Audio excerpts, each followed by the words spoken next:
Hi guys, Kylie here.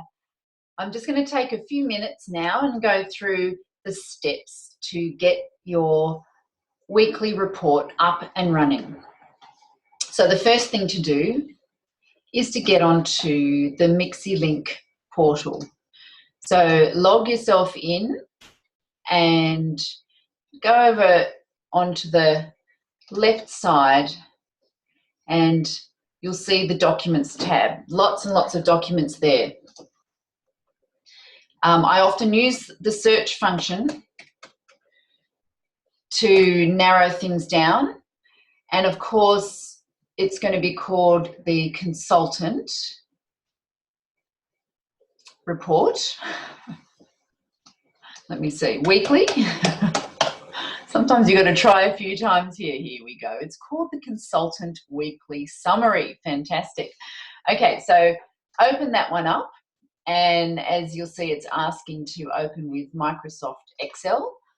And it's going to download that onto my computer.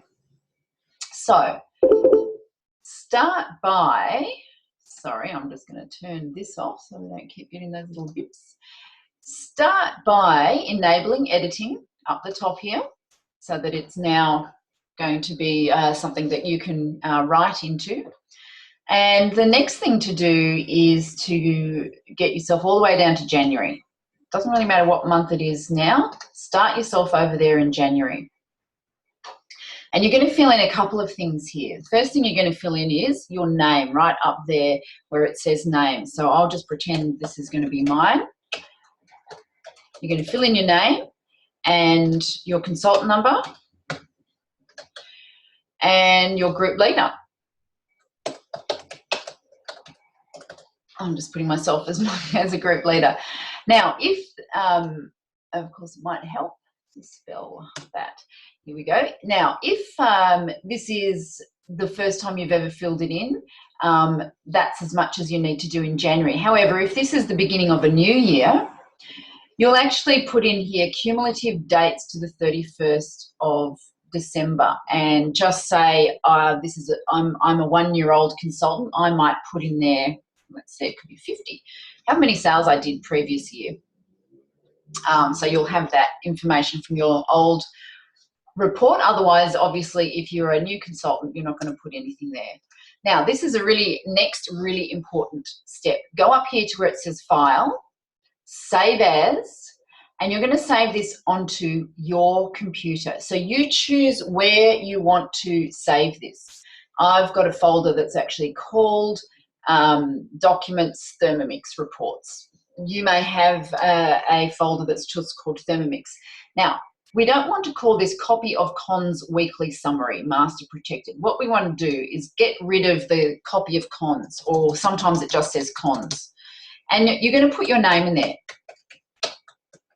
Now, what that means is that whenever it's opened up by your group leader or sent to your group leader, we can see that it is you, and you're going to save it. So that's being now saved into my computer. Now, that is the only time I ever need to go to Mixi-Link to access that report. Now it is forevermore on my computer, and that's the place that I'll be filling it in and putting all the information in each week. So let's now go to the date that it currently is. So at the moment, on the 13th of September, we'll be filling in what happened last week, which was, let's have a look, which was this week. You can see the 7th to the 13th. So what happened last Monday, Tuesday, Wednesday, Thursday, Friday, Saturday and Sunday? How many demos did you do in that period of time? So you can put in there whatever the number might be. Did you have any one-on-one presentations? Perhaps you had one of them. Did you have any demos postponed? So let's just fictionally say no. And did you do any closed sales? Well, let's give ourselves a nice little boost there. So how many sales that you had? And then did you have an order for finance that was put in and not quite closed yet? Because sometimes that takes a couple of days. So there may be an order that's waiting there and a closed finance, which is where if I had an order in for finance last week, I might put a digit there. So out of, you can see here, how many demos did I have that week? Well, I'd already said 1, but how many households were at that demo? Well, we know the minimum has to be 3 for it to be a qualified demo. So let's just say it was 3. We're not counting the households at the one-on-one presentation because that is only 1 household. We're just counting at the demo that was held, that single demo. Now, how many potential bookings were generated at the demo within the week? Now, this line here is one that I want to just take a few moments on because it can get confusing. So at this demo up here, we had, now here's another little trick. If I right click, I can insert a comment here and I can say this was my friend Sarah Jane, it was her demo. So I can pop that there, Sarah Jane. So I can go, oh yes, at Sarah Jane we had 3 households.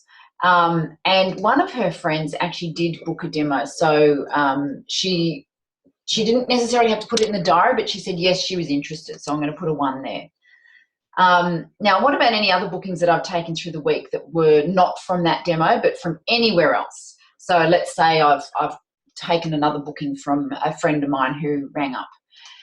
Now, this next line is really important. This is the line that helps Thermomix in Australia order their Thermomixes from head office. So with this one, it's the only one that we go ahead of time. So I can say confirm demos for next week. Let's say I know the week coming up I've got 2 booked in next week. And then in that week, the 21st to 27th, I've got 1. I might say I've got 0 for that one. And I say, oh, I've also got 1 booked in October. So let's go down here to the October tab. I can flick myself over. I've got a demo booked in, let's say, for the 1st of October. So I'm going to put a 1 in for there. So what I've done now, I'm flicking back to September. I have forward projected the demos that I have coming up for the next 4 weeks. This information is collated throughout Australia, and it actually defines how many Thermomixes are ordered in any given week so that we always have stock waiting. So if you don't fill any numbers in there, then your figures are not collated into that. And obviously, you know, that has an effect, can have a knock-on effect. All right, so the rest, we go back to now to this column C, which is the week that we're filling in, and you just go all the way down and put any digits in there as needed. So for example, did you attend a team or branch meeting? So let's say, yes, you came along to the branch meeting. Did you have a one-on-one with your group leaders? So there may be a 1 or a 0 there. Did you put in an expression of interest? So did someone in this week put in an EOI? I'm going to say yes, because obviously it's been a fantastic week. How many deliveries did I make? So again, you fill in a digit there. Let's say there were 2 deliveries made from sales I did last week. And the total number of follow-up calls. Now, the total number is probably what we're more interested in rather than anything else. That is the number that will get translated into your group leaders' report. The breakdown is really just for your own benefit so that you can go, oh yeah, I follow up from questionnaires. Well, I did this 1 demo. There was 3 guests there. So obviously I made at least 3 calls there. So, you know, we might say 3. I chased up on a couple of those deliveries, and I also contacted a couple of other customers. So I might have done 5 calls there and some other leads that were outside of that demo. So I might have done another 4 or 5 there. So let's say for this week, I would estimate, on top of that, I maybe did 2 or 3 other calls. So let's say 5, 9, 12. So maybe I could estimate I did 15. Now, it is just an estimate. Obviously, you need to be keeping track of your calls, but you know that if you've done 1 demo and there's been 3 households, you'll have at least made those 3 phone calls, unless the demo was yesterday. And you've probably made at least 2 or 3 calls to the host leading up to it. So, you know, we would expect that would be the minimum number of just from there. So there's some other details that you can fill in here as relevant, but those are the main ones that are going to give us information to help build a picture of your business as this starts to accumulate over the weeks, a real picture of your strengths and your weaknesses gets pulled together through the numbers, and it really allows us to help you have the kind of success that you want in your business. Okay, there's just one other thing I'm going to add in there, and that is where it says here your current month goals. So as you can see here, at the moment the goals are all 0, and I'm sure that's not actually correct, but if I go in there and try to write in the goals for September, it will tell me, and you'll see if I try and do it. Let's say my demos for September are 5, it'll say, oh, the cell you're trying to change is protected. So that's because we don't fill it in there. We fill our September goals in for the previous month. So I'm going to flick into August now. And you'll see down the bottom it says here, next month, what are my goals for September? So how many demos would I like to do in September? So I've said, well, I'd like to do 5. And how many sales? Well, I think we all know how many we're all going for in September. You can always go back and change that if you thought you only wanted to have 4 sales, or you suddenly decided that you would prefer to have a few more. And how many recruits would you like to have? How many go-getter steps? So again, you might like to put some numbers in there. I'm being quite conservative there. A lot of people are putting in that they'd like to be doing their 10 demo month, or they'd like to be doing 2 demos a week or whatever. So this is obviously your personal goals. So I filled those in the August tab, but now when I flick into September tab, you'll see that my goals are in there. So why would you do that? Well, it helps you obviously crystallize at the end of each month what you're looking to do the following month. But the other thing, and probably can be quite useful to help your group leader know what you're looking at doing in this particular month. Having a goal is always something that helps us to be able to support you and helps you to be able to focus on what you want. And then, as you see, the actual is generated as each of those numbers are filled in the given week. So just a very, very brief overview. Once you have filled this in, obviously you're going to save it. Click up here, the little floppy disk signal for saving, and that is just going to overwrite the previous weeks and the previous weeks and the previous weeks. So it just overwrites, and it's always up to date and current. You don't need to save old copies of your report. You only ever have 1 copy on your computer, and you overwrite it each time. Then you open it up from that same location on the next Sunday night, fill in these digits for the week, or of course you can fill them in through the week. The insert comment can be incredibly useful. So you can go in here, insert a comment, and you can say, this is Mary Smith, and it's also Fred, whatever, Wilson. So it just sort of gives you a bit of a memory of what's going on. This is really more for your own benefit, those insert comments, but it will help you build a picture. Okay, so as I said, a very brief recap. Each week when you open this up on the Sunday night to fill it in, start at the top of the week that was and just go down and put a digit in every single box for that week. So obviously when you do it next time, it'll be down this week, and you'll fill in each box saying how many demos held, how many one-on-one presentations, how many demos postponed, and there'll just be a digit in each of those. If the digit is 0, then the digit is 0, but don't leave any of them blank. Keep going down, and you can see your closed ratio and your household ratio get generated, and then you fill in again. Potential bookings, so anybody who said, yes, I'd like a demo, didn't have to be put in the diary, but they indicated at the demo you did they wanted a demo themselves. There's going to be a digit in there, and down it goes all the way down to the bottom here, where you finish up with the phone calls. Now, the one other thing you then do is go to line 24, and this is the one that gets filled in horizontally, and it flicks into the future months as well. So how many bookings have I actually got confirmed in my diary for next week, the week after that, and the week after that? So the next 4 weeks in a row, what have I got coming up? And put zeros in there if it's a 0, but hopefully it's going to be at least a 1.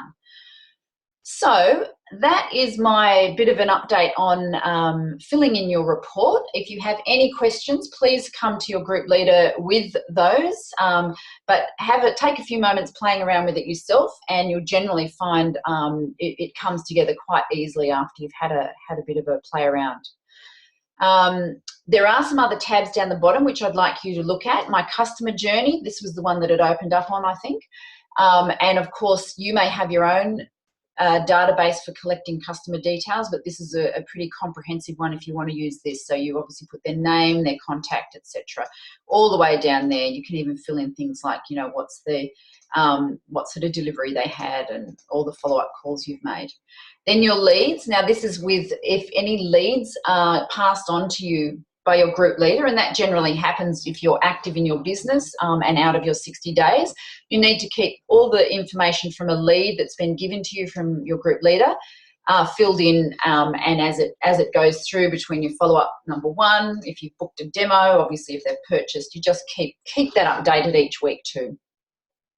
My rewards, this was the one it opened up on. So this is really where you can see it generates now my name in here, my consultant number, and it will also start to generate, let me see, my sales. Yes, total sales in 12 months was 2, because that's obviously this was a blank report, so it will start to generate that and the dates that they fell into. And then the final tab up here is about go-getters, and you need to keep this updated as well. You want to be obviously keeping an eye on this once you're out of your 60 days and making sure that you're achieving those steps so that you can step onto the higher level of commission. There's actually one more that may be interesting to you, and that is the summary. This is a summary of 6 months, the first 6 months of the year, the second 6 months of the year, and the total year. So it gives you a summary of your closing ratio, household ratio, and booking ratio. This is the kind of thing that your group leader and you will go through together in your one-on-ones and start to really piece together the areas that you're excelling in and the areas that you may need further support in to achieve the goals that you wish. The final 2 tabs are, this is the one the group leader uses for our reports, and the last one has just got some basic information that's fed into other tabs. Okay, well guys, I hope you found that useful, and like I said, if there are any further questions or anything that wasn't clear, I do suggest you sit down with your group leader and delve into this, but this will give you at least a bit of an idea of what it is to fill in your report and how to use it. All right, guys, have a fantastic week, and I'm sure I'll see you and speak to you all soon.